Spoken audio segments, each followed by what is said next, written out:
வணக்கம் நண்பர்களே, அனைவருக்கும் வணக்கம். பெண்களுக்கு வெளியான மிக முக்கியமான ஒரு அறிவிப்பு அப்படின்னே சொல்லலாம். ஒரு ஜாக்பாட் அசத்தலான ஒரு அறிவிப்பு அப்படின்னு கூட சொல்லலாம். குறிப்பாக பார்த்தீங்கன்னா, பணிபுரியக்கூடிய பெண்களுக்கென்று அறிவிப்பு வெளியாகியிருக்கிறது. குறிப்பாக தமிழகத்தில் இருக்கக்கூடிய பெண்களே, உங்களுக்கான ஒரு அறிவிப்பு அப்படின்னே சொல்லலாம். குறிப்பாக தமிழக அரசு மக்களுக்கு உதவும் வகையில் பல நலத்திட்டங்களை அமல்படுத்தி வருகிறது. அந்த வகையில் பெண்களுக்குரிய கட்டணமில்லா பேருந்து பயணம், உயர்கல்வி படிக்கும் பெண்மணிகளுக்கு மாதம் 1000 ரூபாய் பொருளாதார ரீதியாக பெண்கள் பார்த்தீங்கன்னா மேம்பட வேணும் அப்படின்னு சொல்லிட்டு எண்ணி தினம் தினம் புதிய அறிவிப்பு. குடும்ப பெண்மணிகளுக்கு கலைஞர் மகளிர் உரிமை தொகை, அப்புறமா பார்த்தீங்கன்னா குறைந்த கட்டணத்தில் இந்த விடுதியில தங்கக்கூடிய பெண்கள், அப்புறமா இப்போ யாருன்னா ஹாஸ்டல்ல படிச்சுட்டு இருக்கக்கூடியவங்களுக்கு கூட நிறைய அறிவிப்புகள் பார்த்தீங்கன்னா கிடைக்க பெற்றிருக்கு. அது மட்டும் இல்லாம நிறைய நம்ம நாட்டிலேயே சொல்றேன், தமிழ்நாட்டில் தான் பெண்களுக்கு நிறைய ஸ்கீம்ஸ் கொண்டு வராங்க. ஓகேங்களா? ஸ்கீம்ஸ் நான் சேஃபு அதை பற்றி, இந்த பாலிடிக்ஸ் இஷ்யூஸு நான் அதை பற்றிலாம் பேச வரல. நம்ம தமிழ்நாட்டில் ஓப்பனாகவே சொல்லப்போனால் பெண்களுக்குன்னு சொல்லிட்டு நிறைய ஸ்கீம்ஸ் கொண்டு வராங்க இந்த கவர்மெண்ட். ஓகேங்களா?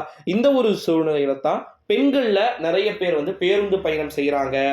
அப்புறம் பார்த்தீங்கன்னா ப்ரெக்னெண்ட்டாக யாருனா இருக்காங்களா, கர்ப்பமாக இருக்கும் போது அவங்களுக்கு பார்த்தீங்கன்னா பேறுகால விடுப்பாக இருக்கட்டும், எல்லாத்தையுமே பார்த்தீங்கன்னா கவர்மெண்ட் ஒரு அஃபீஷியலா அழகா அனௌன்ஸ்மெண்ட் பண்றாங்க.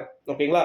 இதெல்லாம் எந்த விதமான பிரச்சனையும் கிடையாது. இப்ப பெண்கள் கேட்கக்கூடியது என்ன அப்படின்னா, அவங்க வேலை செய்யக்கூடிய பெண்களுக்கு வேலையை நிர்ணயிக்கணும் அப்படின்னு சொல்லிட்டு சில பேர்லாம் பார்த்தீங்கன்னா காலையில 6 மணிக்கு போனாங்கன்னா இரவு 7 மணிக்கு 6 மணிக்கு வரக்கூடிய வரங்களும் இருக்கிறாங்க.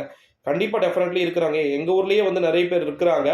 அவங்களால இப்ப என்ன அன்பெனிஃபிட் ஏற்படுதுன்னா, அவங்களுக்கு காலையில 6 மணிக்கு கிளம்புறதுனால குழந்தைகளுக்கு என்ன பண்ண முடியல, சாப்பாடு செஞ்சு கொடுக்க முடியல.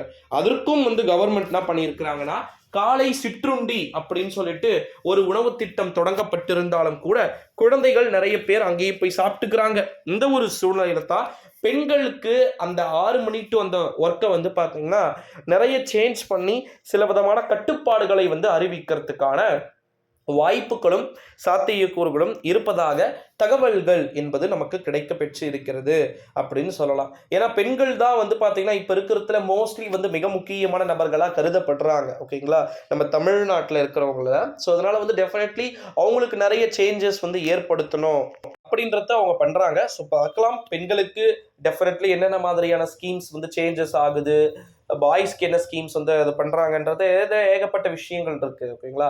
ஸோ அது ஒன் பை ஒன்னா A to Z எல்லாத்தையுமே நம்ம சேனல் சார்பாக நம்ம செக் பண்ண தான் போறோம். ஸோ இந்த வீடியோவை உங்க ஃப்ரெண்ட்ஸ் அண்ட் ஃபேமிலிஸ் எல்லாரும்